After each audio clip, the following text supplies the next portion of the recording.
Hi, I'm Val Hart in San Antonio, Texas, founder of Val Hart & Friends at valhart.com. Welcome to the Real Dr. Doolittle Show, the show for animals and the people who love them. I've been called a real-life Dr. Doolittle many times in my career as an expert animal communicator, behaviorist, pet psychic, and master healer. My mission and passion is to improve the lives of animals the world over by helping humans learn how to speak their language, how to understand their viewpoints, and heal. After all, our love of animals helps us be better humans, and the more balanced and healthy we are, the more balanced and healthy they can be too. Be sure and look for my CDs on iTunes. And to find out more about my work and to receive your free Quick Start Animal Talk course, just go to my website at valhart.com. While you're there for a limited time, you can also apply for a complimentary Happy Animal Assessment session. And if you want to learn how to be your own Dr. Doolittle, check out the world's first complete Animal Communication Made Easy system, available now on my website at valhart.com. Thank you and enjoy the show.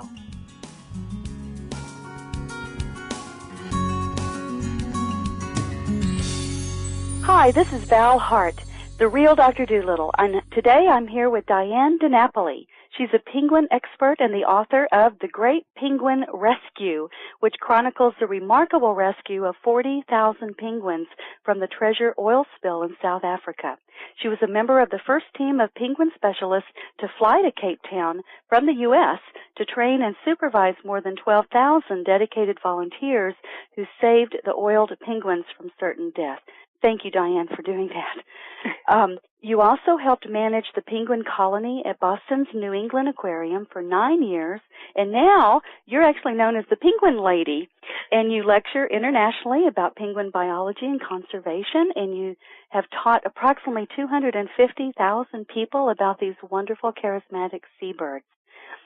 Dyan has been the featured penguin expert on several television radio shows and on nature cruises to the Antarctic and the Galapagos Islands. She donates 20% of the proceeds from her book and from every public appearance to penguin rescue groups. And as such, you are definitely a kindred spirit and animal lover, near and dear to my heart, and I know our listeners' hearts.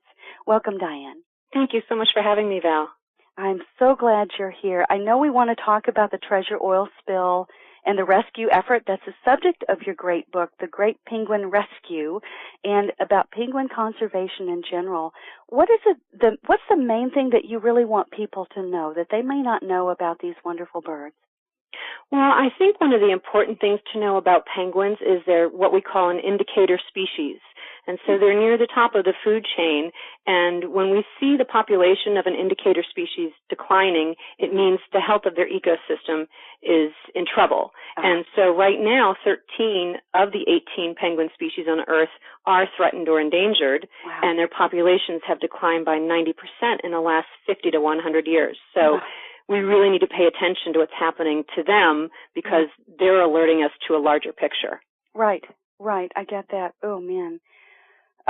So they're suffering from overfishing, from global warming in a myriad of ways, and you said it means that our oceans are dying? Essentially, if we see these animals dying in such large numbers and so rapidly, it's a warning that the oceans are dying. The animals that they're trying to hunt are disappearing, and that whole food chain, how it's all very, very connected. And so, scientists are now saying that by 2048, we might have fished out all the edible seafoods in our oceans. Sylvia Earle just talked about this in one of her recent books. So, it's a problem that we have to turn around pretty quickly, I think. Yes. Yes. Ooh, okay. So I have to ask a question. How in the world did you get interested in penguins? Were you crazy about penguins as a kid? What happened? Everybody assumes that I was crazy about penguins my entire life, but actually I was obsessed with dolphins from a very early age. Yeah. Oh, okay. I saw dolphins when I was 5 years old at the Miami Seaquarium, and of course I was obsessed with the show Flipper. And yes, I was going to say Flipper. Yes, exactly.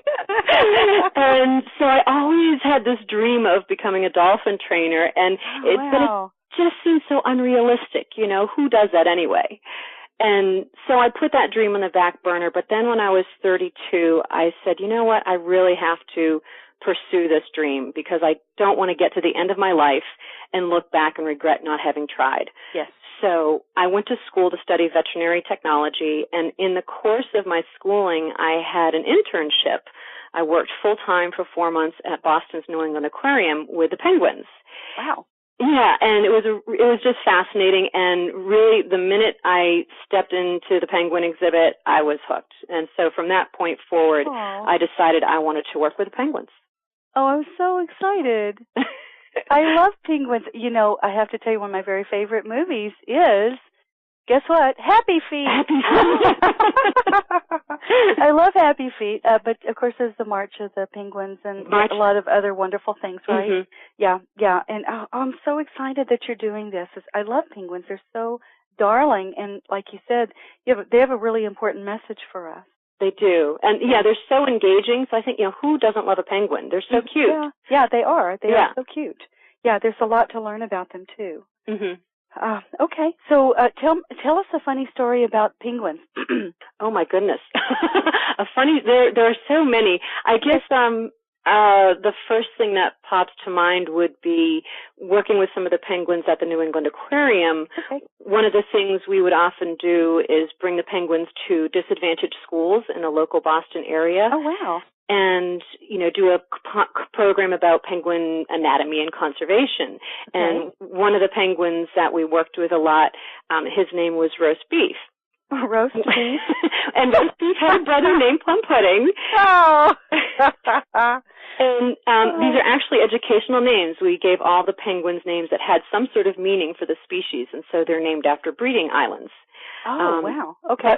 But Roast Beef, when the penguins are young and they've been hand-raised by us, they have a lot of affection for us and will exhibit behaviors that they will later exhibit towards a mate.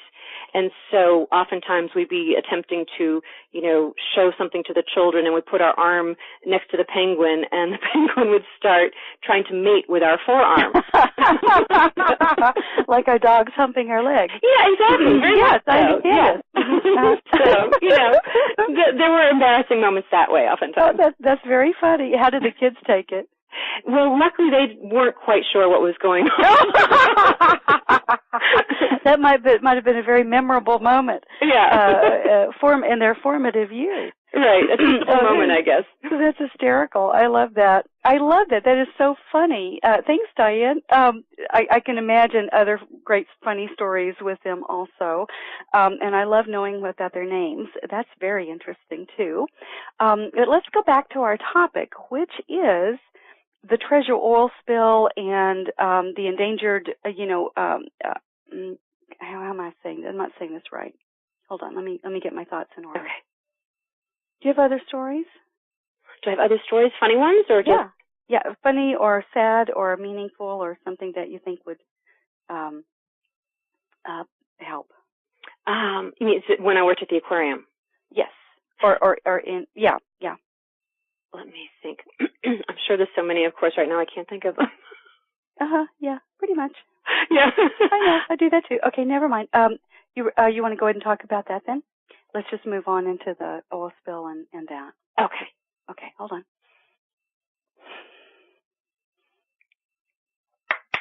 Oh, Dyan, that is so funny. I love that, and I love knowing about the names. And that they do humping. I think that's hysterical. I had no idea that they would do that, but that is so cute. Okay, well, let's move on then. Let's talk about the oil spill. So I know when that happened, animal lovers around the world were just heartsick. Mm. We had this thing in Alaska happen. We had that. We had the what happened in the Gulf. Mm-hmm. This is an ongoing theme, unfortunately, these days. So let's talk about that. Sure. So do you know what actually caused the treasure oil spill in South Africa? Well, it's a little bit of a mystery. They're not sure exactly what happened. It might have been that one of the hatches came off in a storm and then the ship flooded, or it could have been a cargo container that had been swept off another ship. And these float just below the surface of the ocean, and so they're not always visible. So it may have struck this container, but they know that when they were about 700 miles offshore, this huge hole suddenly appeared in the hull of the ship. Wow. So the captain immediately headed towards Cape Town and asked to come into port. And What happened, though, was the ship was too large to come into the harbor, so she was anchored off of Robben Island, which is home to about 18,000 African penguins, and many people have heard of Robben Island because of Nelson Mandela. This is where he was imprisoned for the first 17 years of his 27-year political imprisonment. Wow. And so the ship eventually began to sink, and in the early hours of June 23rd, 2000, she went down in 165 feet of water and spilled 1,300 tons of oil as she sank. Wow. And so unfortunately, why this oil spill was so devastating was because of the location and the timing, because between Robben Island and Dasson Island, about 35 miles to the north, that was home to 40% of the world population of these penguins. 40? So about 40%. So 75,000 African penguins live on these two islands, and it was the height of the breeding season. Oh. So really, and it was the best breeding season on record. So it couldn't have been a worse location or a worse time. Oh my God. Oh, I'm just heartsick. And so what happened next? What happened? Well, within a day of the oil spill, thousands of oiled penguins started showing up on the shore of Robben Island, and so the local rescue center, which is named Sand Cobb, and the local conservation organizations immediately went out and started collecting these oiled penguins, and within a very short period of time, 19,000 penguins were oiled and collected, and then another 19,500 penguins were removed from Dasson Island before the oil could hit because they knew it was about to hit. Wow. Okay, and so then they actually got them out. They did. I mean, and actually it was a very interesting part of this rescue because it was a strategy that they'd never tried before. Because what happened was the first 19,000 were in a temporary rescue center that had been constructed in 3 days' time because the local rescue center was too small to house so many penguins. And they were, bursting at the seams with penguins. They had all these volunteers that had to be trained. They had no experience. And they knew if another 20,000 penguins were oiled, there'd be no place to put them. There wouldn't be enough volunteers to help take care of them. There wouldn't be enough fish to feed them. And so they said, what can we do?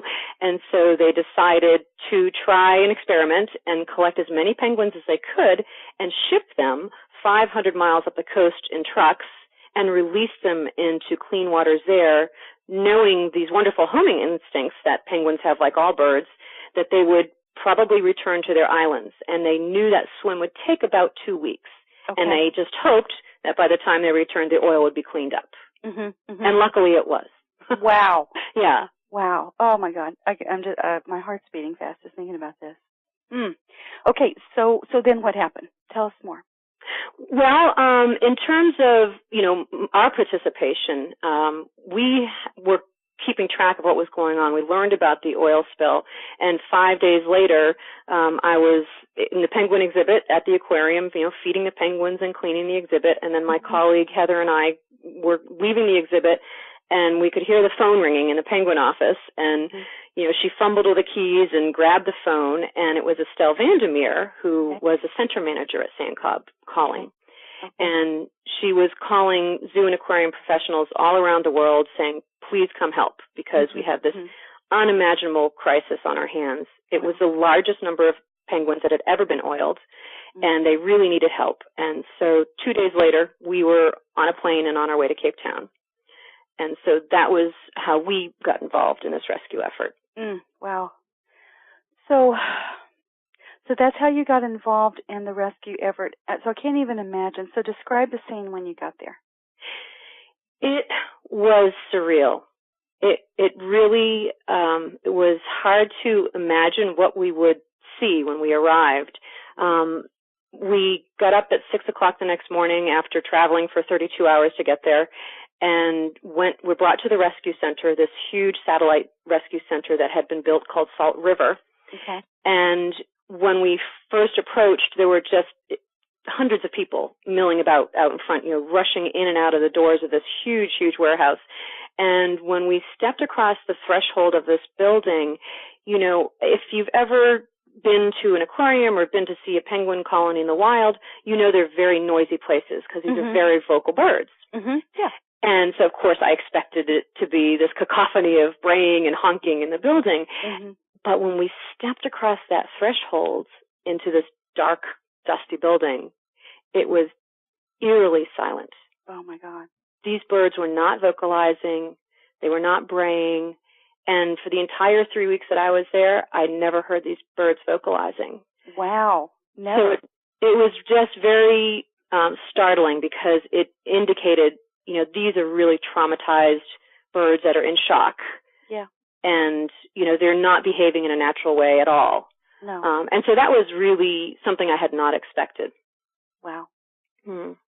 Oh, I can imagine it. Yeah, I can almost smell it. You know, it's the stench, right, of the oil, and then all of them in there in shock. And how many of them again? 19,000? In that building, there were 16,000, and then there were another 3,000 at Sand Cobb. But you're right, the stench was unbelievable.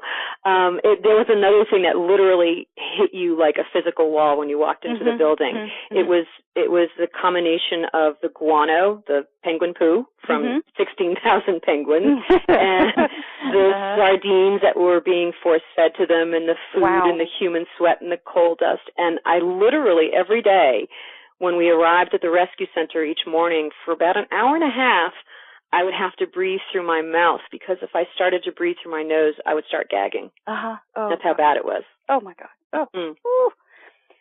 Okay, so let's talk about the actual oiling. How does it affect the penguins? How does it affect the birds?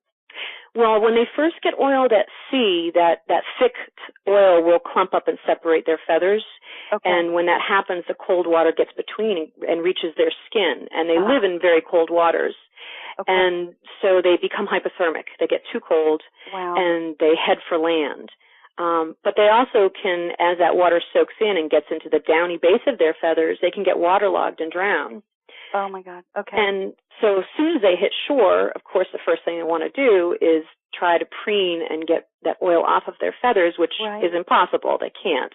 Yeah. But they will compulsively stand there and preen, and they use their beaks to do that, and so they're inadvertently swallowing oil. Yes. And then that leads to another whole constellation of problems, including anemia and bleeding ulcers and dehydration. And it can kill them, the toxic effects. Yes. And then the oil that gets in their eyes can cause ulceration of the corneas, and if not removed, can lead to blindness. So really, you know, collecting these birds as quickly as possible and getting them through the rehab process is really imperative. God. So how in the world do you clean and rehabilitate an oiled penguin? How in the world do you do that? Well, each penguin, during this oil spill anyway, it took 2 people about 45 minutes to an hour to clean each individual bird. Wow. So you can imagine with 20,000 penguins to clean, you know. Oh, my God. This took some time. And so the first... Round the clock for days and days. Pretty much round the clock. Team. Wow. Okay. There were 2 washrooms ultimately that were built with about 20 wash bays in each room. And then it took 4 days to train a volunteer how to properly clean a penguin. And you take hot water and dishwashing soap, and then toothbrushes to clean the delicate areas, and dip the penguins in these vats of hot soapy water and agitate the feathers until the water would run black, and then go from tub to tub to tub of clean water until the water would run clear, indicating all the oil was off. Wow. But a really cool part about this rescue was that the first stage that you go through is to spray on a degreaser before you wash them. Yeah. And traditionally, you know, you use a lighter oil to break down a heavier oil. And in the past, they'd use canola oil and sunflower oil and different things, which worked, but they would always leave a slight greasy film. And about a year prior to the Treasure oil spill, a 17-year-old science student for a project for a science fair had invented a new first stage degreaser. Really? Yeah. And it used cooking oil as its main ingredient. And about 6 years prior to this spill, a small mystery spill had had impacted about 500 gannets, and they'd been using it very successfully. And so when the treasure oil spill happened and these 19,000 penguins were oiled, they were using this degreaser, and they actually ran out. And so Estelle at Sand Club contacted this young man, Lois, and his father and said, please make more. And so they went to their lab, and around the clock were making more to be able to clean these penguins. And so I just think it's the coolest thing that a 17-year-old kid invented this product that helped save the lives of 19,000 penguins. Oh, my God. I've got chill bumps. Oh, my God. Oh, bless him forever. Yeah. We will send him prayers of gratitude. Thank you, Louis? Louis. Yeah, Louis. Oh, my God. Thank you, Louis. So you use his wonderful invention. So you degrease, and then you put them in hot soapy water, and you dip them until they get until they're clean. Right. And then they have to be rinsed. The feathers, and then they rinse. Okay. And normally you would spend 20 to 30 minutes with high-pressure hoses rinsing them to get all the soap out, because if there's any residual soap, they can't waterproof their own feathers again. Yes. But with 20,000 penguins to clean, we didn't have the luxury of spending that much time, so they each got a 5-minute rinse, and then they were swum in large pools daily for 1 to 2 weeks until they could rinse the soap out of their own feathers before being released. Okay. Okay, well, I have a picture of this. It's just like penguins everywhere. So this is all really tragic, and I love the story about Louis. Are there any other interesting stories that you can tell us about that time? Well, I think, there's tragic aspects of this, but there also were really incredibly heartwarming aspects of this oil spill. And I think the most inspiring part of it was the outpouring of concern and help and dedication from these thousands of volunteers. Yeah. I mean, it really blew our minds. Every day it took about 1,000 volunteers would show up at this rescue center. And these were people that had never worked with animals, let alone working with penguins. And I should say that penguins have extremely sharp beaks, and it hurts like heck when they bite. Oh, jeez. Okay. And there were volunteers who literally, we had one woman in our room who was bitten clear through her upper lip by a penguin. Oh, shit.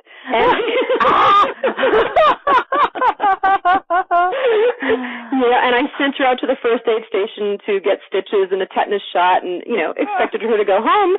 Yeah. And a half hour later, I look back, and she's back in the pool force-feeding penguins. Sure she wasn't out there biting them back?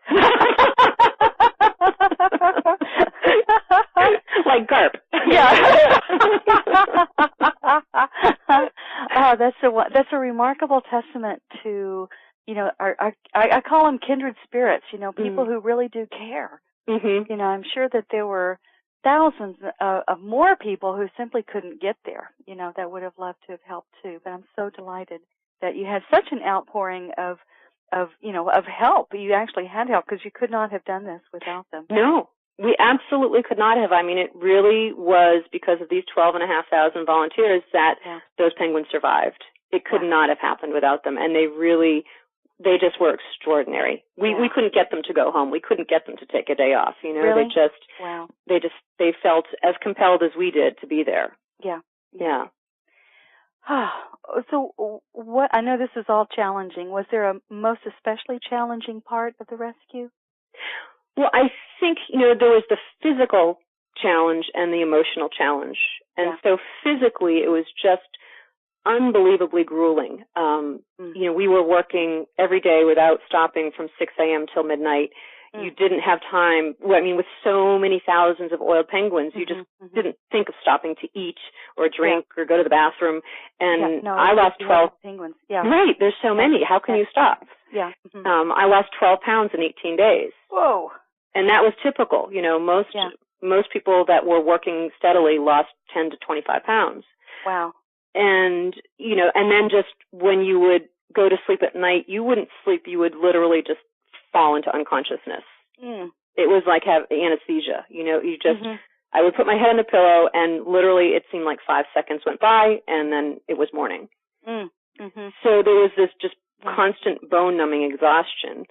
And then in terms of emotionally, of course, it was just, very overwhelming to be confronted with these thousands of oiled penguins, and you sort of had to push your emotions down a bit to get through it. Yes. You couldn't really let it sink in until you were home and it was behind you, that you could really sort of absorb the enormity of that situation. Right. So then you could deal with the effects of the post-traumatic penguin rescue effect. Mm-hmm. Yeah. Yeah. Well, it's true. The rescue directors told us that it's not uncommon for rescue workers in these sort of situations to have a mild form of post-traumatic stress afterwards. And for the first week or so after I returned home, that waking state, you're in sort of that lucid state of sleep in the morning when you wake up sometimes. Yeah. Mm-hmm. And in that state, every morning for the first week, I would open my eyes and see thousands of penguins filling my bedroom. And I would immediately think, oh my God, how am I going to manage all these birds? Oh no! Yeah. Instead of counting sheep, you'll be counting penguins. Exactly. Sleep, except that they're going to be calling your name. Yeah, so we know where you live now. We're going to follow you. We're following you home. Oh, help us. Oh my God, that could go for quite a while. As it's such a grueling, literally it is a trauma, not just for the birds, but for those trying to help. Mm-hmm. Yeah, it totally makes sense to me. Yeah. Yeah. So, so how successful was the effort? Did the breed survive? I mean, what happened? This is the extraordinary thing. At the time of the treasure oil spill, there were about 170,000 African penguins, and they were a threatened species. Yes. And 10 years prior to this, another ship had gone down, the Apollo C. 10,000 penguins are oiled in that spill, and only half survived. Oh, wow. So, we knew this, and we thought, how could we possibly be successful? We have twice as many oiled penguins, and 4 times as many penguins we're handling. Yeah. And so when we left 18 days into the rescue, there hadn't been any releases yet, and we didn't know what was the outcome going to be, and it was very difficult to leave with so much work to be done. Yeah. But ultimately, it took about 3 months, but 90% of those oiled penguins were saved, and 95% of those 40,000 that were handled were saved. So really, it was miraculous. I mean, it was a higher success rate than they have even in smaller spills. Wow. Yeah. What do you think that's a testament to? It's the love of all those volunteers, all those people. And those volunteers, I should say, weren't just from South Africa. There were I met people from every country practically, and there were people that had come to South Africa on vacation. And when they learned of the oil spill, they dropped their vacation plans and spent 2 weeks at the rescue center. Wow. And there were many people like that. And so it's a testament to the concern and the dedication of all of these volunteers, really. Wow. No, you're making me cry. That's just, touches my heart. Yeah. Yeah. Well, and it is something that, during this rescue, whenever we would think about it, or the media was there interviewing us and they said, tell us about the volunteers. And each one of us, male or female, it didn't matter. When we started to talk about them, we would just break down and start crying because it was so moving. It really was awe-inspiring. Oh, man. Okay. Well, I'm in awe. What an amazing story. And that you were there in the middle of it and got to help. It's just, oh, wow, what an experience. I have to say it was the greatest privilege of my life to be able to help. It really was. Yeah. Oh, so let's move on to another tragedy, which was the Gulf of Mexico oil spill, the BP oil spill. Did you get involved in that at all? The same group, the IBRRC, the International Bird Rescue Research Center based in California, that I was working with in South Africa, was overseeing the bird rescue efforts in the Gulf. And Jay Holcomb, their executive director, who I worked with in South Africa, was in the Gulf. Oh, okay. And so I was supposed to go for a month to help with the bird rehab efforts down there. And then a few days before I was supposed to leave, the information started really coming out about the Corexit, which was the dispersant that was used in the Gulf. Yeah. And it was the same dispersant that had been used after the Exxon Valdez spill in Alaska. Oh.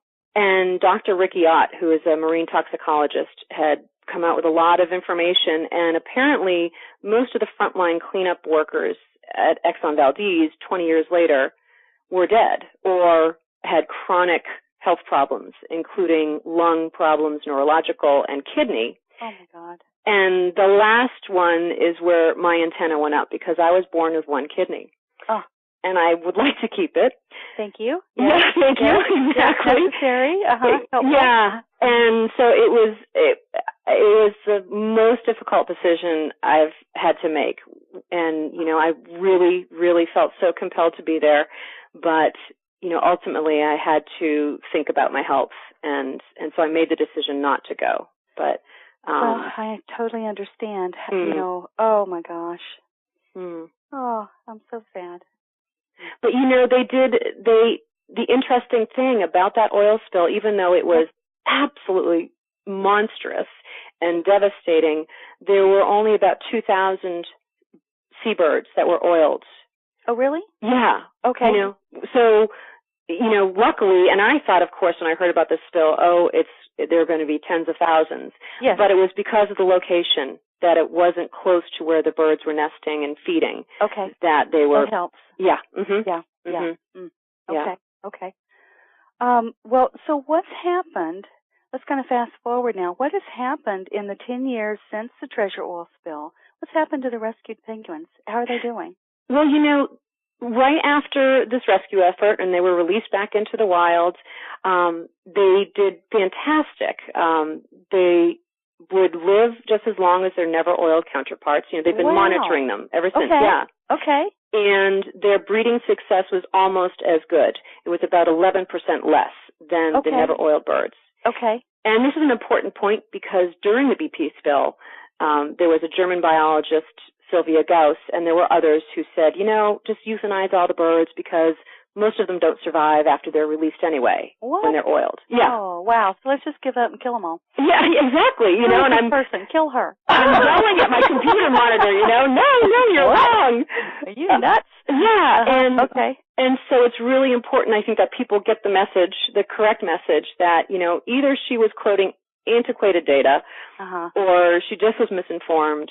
Yeah. But, where we had a 95% success rate, and pelicans have a similar success rate as penguins, so it's very valid, to undertake these efforts, to spend the money and the time and the energy, and really, if an individual animal is oiled, it's just the right thing to do. It is the right thing to do. Yeah. God, yes.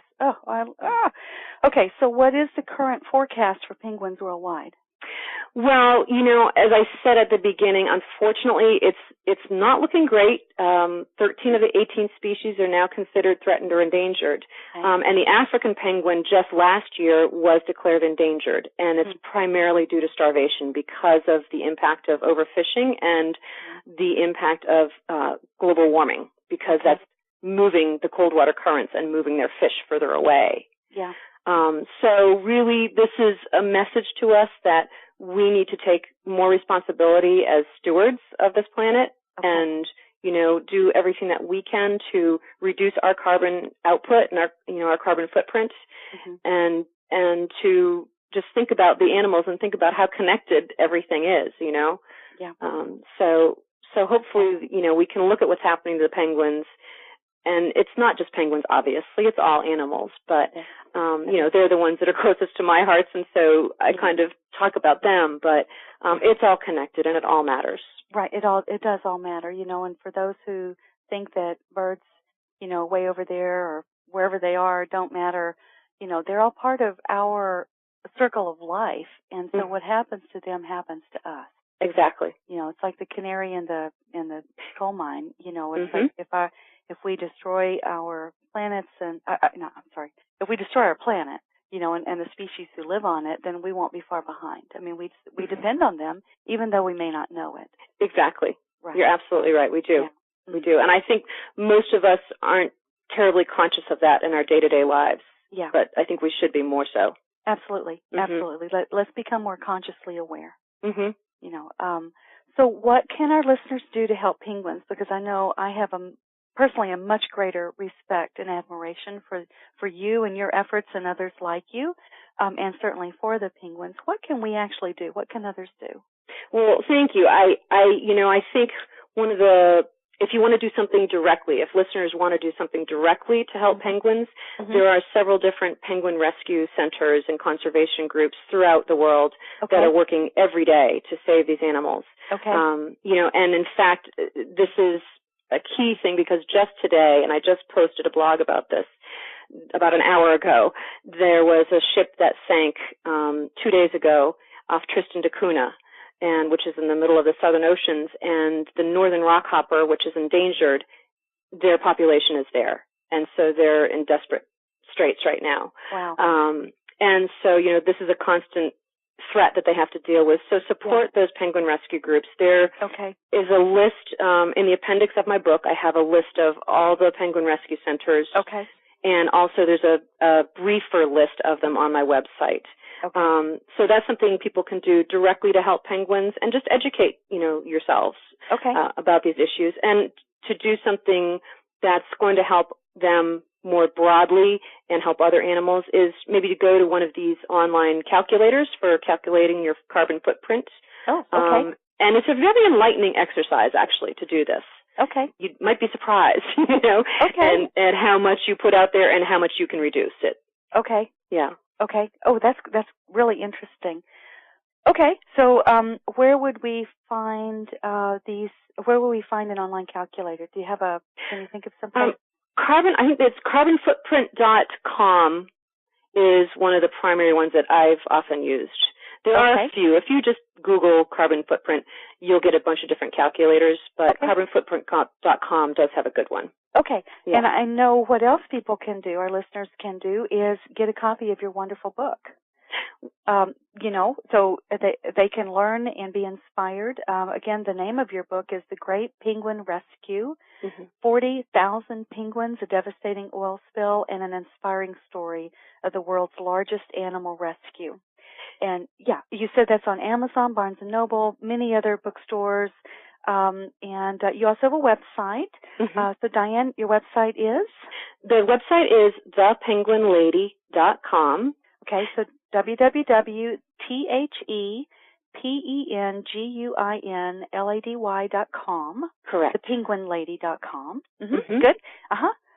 And I also just wanted to mention, too, that I am donating 20% of my proceeds from the book to these various penguin rescue groups. Thank you. Thank you. I am really, really touched and moved by your story. We hear about these things on the news. We never really know, or have a personal experience of it unless we're involved. Unless we're up close and personal, smelling it, touching it, being bitten by the little suckers, saving their lives, unless we're actually touched that way. And I know that has to be a life-changing experience, something you'll never forget. Absolutely. So for those of us who weren't there in person, we can, in fact, be there through the power of your book, and we can, in fact, be there for others in the future and for now. So assisting and supporting conservation groups, volunteering, getting involved, reducing our carbon footprint, educating ourselves, and all of that. So, everybody go to thepenguinlady.com, get a copy of her wonderful book, The Great Penguin Rescue. And is there anything else you want to leave us with, Dyan? Oh, gosh, just, love the animals and take care of the planet. I think that's said it all. Love the animals and take care of our planet. What else? What else is there, right? Exactly. That's it. So, thank you so much for being here with us today. Thank you so much for having me. And thanks for all your good work. I'll look forward to hearing more. Okay. Thanks, Dyan. Thanks, Val.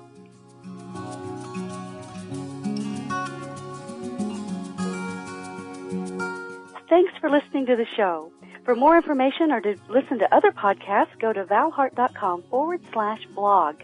And if you're someone who values a non-invasive, holistic solution to resolving problems with your dogs, cats, and horses, and you want better behaved, healthier, and happier animals, Just go to my website at valhart.com to apply for a complimentary Happy Animal Assessment session. And be sure and remember to look for my CDs on iTunes. Learning how to talk with animals is fun and will change your life. So while you're there at my site, get my free Quick Start Animal Talk course and check out the world's first complete Animal Communication Made Easy system.